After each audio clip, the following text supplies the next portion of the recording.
nation, this is Pasig.ph. Welcome sa Makina Moto Bazaar dito sa C5 Redstone, Pasig. So kung makikita nyo, no, meron ditong consortium na nangyayari o yung tinatawag na test ride.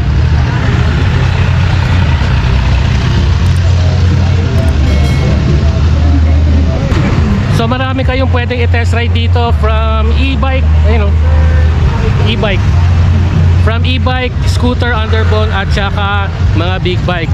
So meron tayong mga test ride dito ng mga bagong motor. Hi ma'am.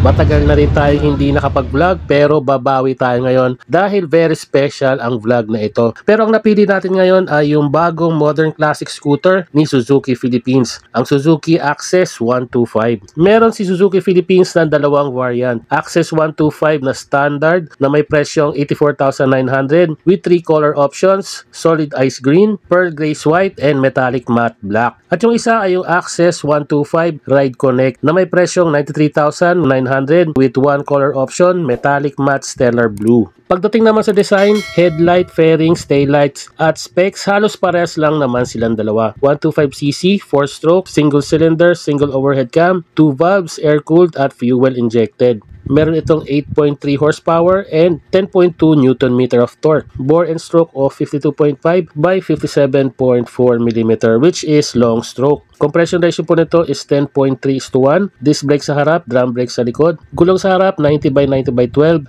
na tubeless at sa likod 90/90/10 na tubeless din. Napaka-astig ng gas tank nito, naka-tail mounted at parehas naka 5.3 liters gas tank na may fuel consumption of approximately 57.3 kilometers per liter. Headlight at taillight naka-LED pero yung turn signals naka-bulb. Sa seat height naman, user-friendly po rin ito. Nasa 770 mm, kaya ang mga lady rider natin at hindi ganun kabigat, nasa 106 kilograms lang. Ground clearance nasa 160 mm, kaya di masyadong sasayad ang ilalim sa mga lubak. May passing light, may kill switch at easy push start. Naka-shutter lock at may charging port. May dalawang pockets at gulay board. Ang pinagkaiba lang ng dalawa ay yung panel gauge. Sa standard, naka-analog digital panel gauge, retro look at solid ang design. Pero sa Ride Connect, naka-full LCD display. Merong navigation support, pwede i-connect ang smartphone using Bluetooth at may visual turn-by-turn navigation guide. Ito na po ang ating test ride sa Suzuki Access 125 Ride Connect variant.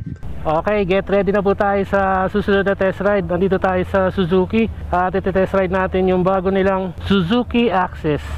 Isang standard at saka isang may Ride Connect. Kapag nag-test ride ka dito sa Suzuki, meron tayong siyempre protective gears. Napaka-classic niyan tignan. You know. Yes boy. So kapag standard, naka analog gauge siya. Pero kapag yung may Ride Connect, naka ano siya, digital panel gauge.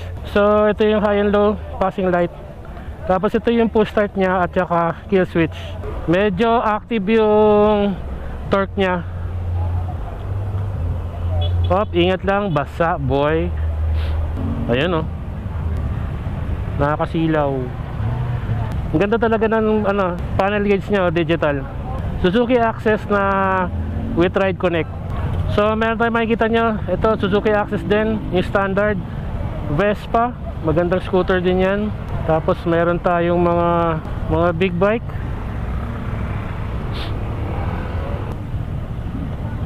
Yun oh. Let's go! Suzuki Access Ride Connect version. O ba? Maganda rin pala ang ano nito. Maganda yung maneuvering. Smooth siya. Kahit basa hindi siya nakakailang eh. Yun oh. Yun oh. Up, stop.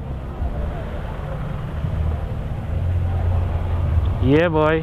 Yung sitting position niya, sakto-sakto lang. Parang ano lang, parang click lang. Hindi siya nakakangalay. Relax na relax yung katawan mo. Ay, okay yung torque nito ah. Ikot tayo. Malakas yung preno nito ah. Ito ang gusto ko sa ano eh, Suzuki. Oh, ha, lakas.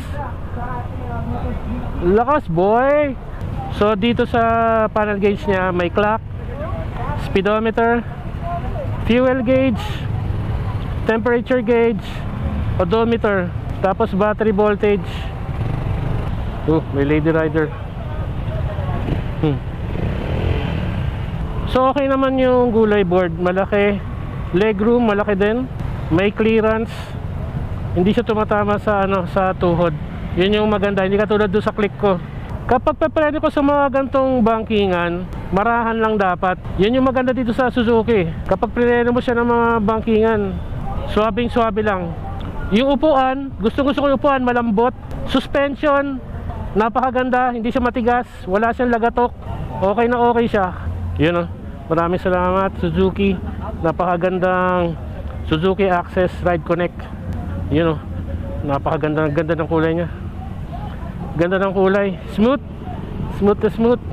Ganda pa ng taillight Para sa ating overview, maganda na rin at meron tayong option kung standard or Ride Connect ang kukuhain natin. Di man yun ka-advance at bigati sa specs and features, ang mahalaga ay yung makina na gawang Suzuki. Dahil isa ito sa mga brand na motor na talagang tumatagal ng ilang taon. Bagay sa kahit na anong ruta at business na trip mo, nababagay din ang design ngayong 2025 as modern classic scooter. At iba't ibang kulay nito kaya marami kang pagpipilian. Overall, maganda ang maneuvering, solid ang braking system, maganda ang seating position, di ka mangangalay at user-friendly sa mga motorista. Isa ito sa magiging patok na scooter ngayong 2025.